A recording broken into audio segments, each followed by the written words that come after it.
और ये सब एक सवाल पैदा होता है कि इमरान खान असम्बली से निकलते हैं, सारे इख्तियारात भी उनके हाथ से जाएंगे, हेलीकॉप्टर भी उनके हाथ से जाएगा, सिक्योरिटी भी उनके हाथ से जाएगी, फिर वो इलेक्शन में चले जाते हैं। अगर एक महीने एक लम्हे के लिए तस्वुर कर लें कि खान साहब जीत जाते हैं, फिर असम्बली के अंदर हुकूमत बनाते हैं पंजाब में और KPK के अंदर, तो फायदा क्या होगा, हासिल क्या करेंगे खान साहब इन तमाम चीजों से?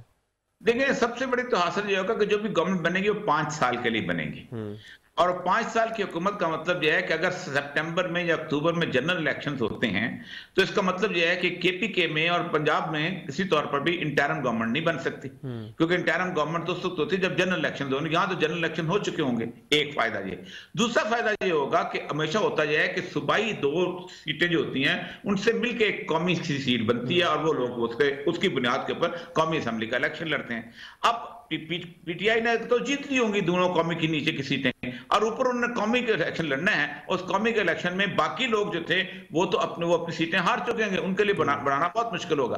तो बुनियादी तौर पर इन 2 सीटों को जीतने के बाद, 2 सूबों को जीतने के बाद अगर खान साहब जहां दोनों जगह गवर्नमेंट बना लेते हैं, एक तो वीक गवर्नमेंट नहीं होगी कि 10 सीटें जो है वो उनकी लेंगे तब जाके गवर्नमेंट बनेगी। KPK के भी ये सूरत हाल होगी। तो ये तो बहुत बड़ा ट्रम्प का पत्ता है कि जो उन्होंने फेंका है। और ये तुरंत ऐसी चीज है कि जिसके अंदर सिर्फ 40% पाकिस्तान, बल्कि 32% पाकिस्तान में इलेक्शन होंगे, बाकी जगह तो इलेक्शन नहीं होंगे अगले जब जनरल इलेक्शन होंगे। अच्छा, अब मुज़ाकरात से खान साहब इनकार करते हैं, ये रवैया आपको लगता है कि सियासत के अंदर इतना गैर लचकदार रवैया चल सकता है? नहीं, लेकिन जो लोग पहले जिन्होंने चलाया वो बहुत कामयाब थे। मैं आपको बताऊं, अयूब खान ने गोलमेज कॉन्फ्रेंस बुलाई थी और उसमें कोई 17 पार्टियां थी, उनके अंदर लोग आए थे। नवाबुल्लाह नसरुल्लाह थे, उसके अंदर मियां मुमताज दौलतारा थे, शेख मुजीबुर रहमान जैसा बंदा वो वहां से आ गया था और उसको अयूब खान ने अगरतला साजिश केस को करके उसको खड़ा किया था। लेकिन भुट्टो ने बायकॉट किया था।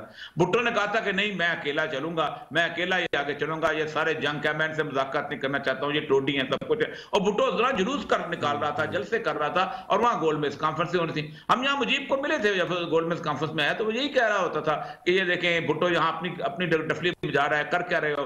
लेकिन भुट्टो जीत गया।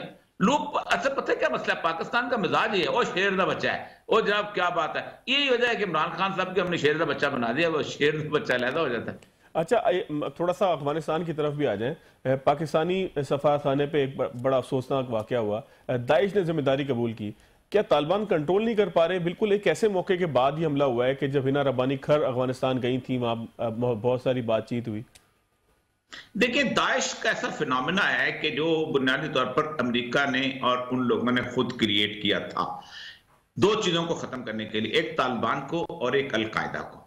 दाइश का फिनोमेना इस किस्म का था कि जिस फिनोमेना के अंदर उन्होंने कहा था कि आप दुनिया में कोई मुल्क नहीं है, कोई नेशन स्टेट नहीं है, सबकी बाउंड्रीज खत्म कर दो, हम बहुत बड़ी इख्तियार हासिल कर लेंगे और उसके बाद खिलाफत कायम करेंगे। और आप देखें कि पहली दफा दाइश ने जो है वो मूसल को फतह किया है और मूसल में 200 टैंक खड़े हुए थे। टैंक ऐसा असला है कि जिसके ऊपर कोई चीज चलती नहीं है। तो वो इराक की जो अमेरिकी फौज थी वो टैंक छोड़ के चली गई।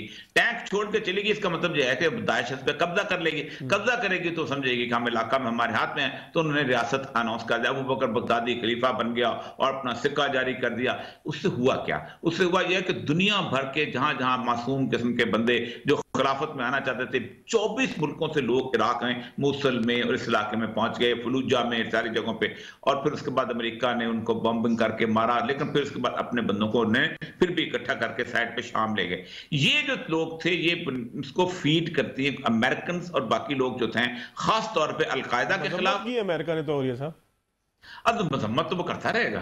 जी, आप क्या समझते हैं? वो कहेगा अगर मैं हमारा, वो दाइश के खिलाफ एक्शन भी करता है और दाइश को सपोर्ट भी करता है। तो मैं आप कभी करें ना सिविल डेमोक्रेटिक इस्लाम पढ़े ना, उसकी रैंड कॉर्पोरेशन की, तो वो कहते ये है कि अब हमें मौलवी पैदा नहीं करने हैं, उनको खरीदना नहीं, अपने मौलवी बना के पेश करने हैं। कहा हमें अपने बंदों को खास तौर पे CIA के लोगों को खास तौर पे दरसे निज़ामी ना करवाना पड़े, अरबी ना सिखानी पड़े, हमें लॉरेंस अरेबिया वाली सूरत।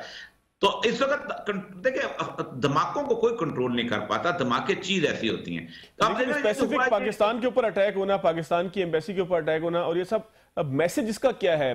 मतलब पाकिस्तान को मैसेज दिया गया, तालिबान को मैसेज दिया, किसको मैसेज दिया गया इस अटैक के?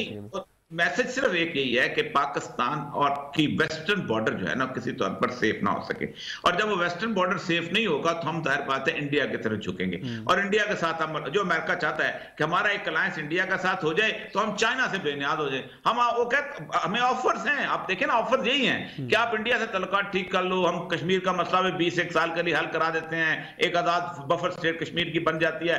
चीन को तुम खुदा हाफिज कहो ताकि तुम आजाद से जिंदगी रहो, हम चीन को छोड़ नहीं सकते। हमारा मामला यह है कि हमने एक खास किस्म का स्टैंड बना लिया हुआ है, इंडिया के मुसलमानों की वजह से भी और इंडिया की वजह से। मसला यह है कि इस बॉर्डर को जब तक वो खराब नहीं करते, और ये 1947 से बॉर्डर डिस्टर्ब है, आपको पता होना चाहिए कि 1947 में अफगानिस्तान पहला मुल्क था जिसने पाकिस्तान को तस्लीम नहीं किया था, क्योंकि रशियन इन्फ्लुएंस था, हम अमेरिका की तरफ चले गए थे।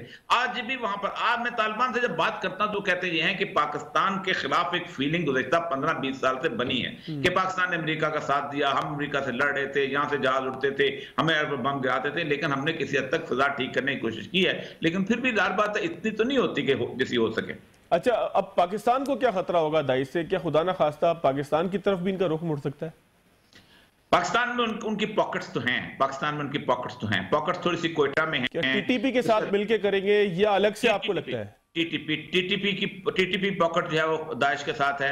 आपने देखा होगा कि आजकल मोहम्मद खुरासानी जो है वो, उसने बकायदा एक प्रेस रिलीज का एक व्हाट्सएप ग्रुप भी बनाया हुआ है, वो सारे साथियों को भेजता भी है, ये कर दिया वो कर दिया।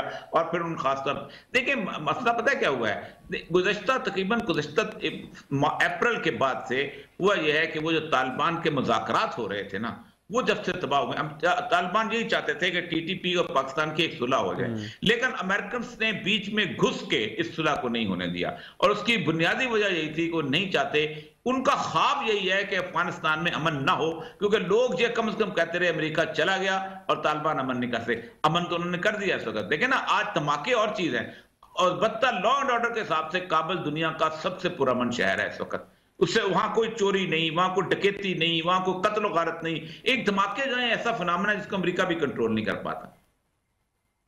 अच्छा, और ये सब एक बिल्कुल आखिरी चीज फरमाइएगा, नए चीफ के लिए क्या चैलेंजेस होंगे? पहला तो चैलेंज ये है कि देखें पाकिस्तान के, और ये हम भूल